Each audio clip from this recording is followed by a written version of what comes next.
দেখো কাগজ দিয়ে কি করে ঘুড়ি বানাতে হয়, মানে কাইট। দেখো ফার্স্টে কেটে নেবে তোমরা এরকম চৌকো শেপের, তারপরে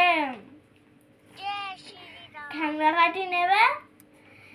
এখান থেকে এতটা তোমরা আগে বানিয়ে নেবে, তারপরে এখান থেকে এত দূর এন্ডে টেপ মেরে দেবে, এখানটায়ও এখানটায়ও এখানটায়ও।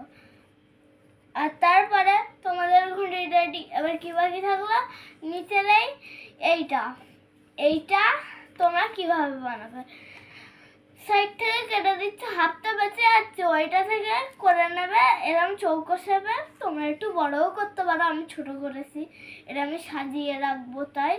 এখানটাও টেপ মেরে দেবে, নাহলে খুলে পড়ে যাবে। তো এই পর্যন্তই আমার ঘুড়ির স্টেপ। এবার চলো বাই, তোমরা সবাই ভালো থাকবে। লাইক কমেন্ট শেয়ার আর কি করে দেবে, সাবস্ক্রাইব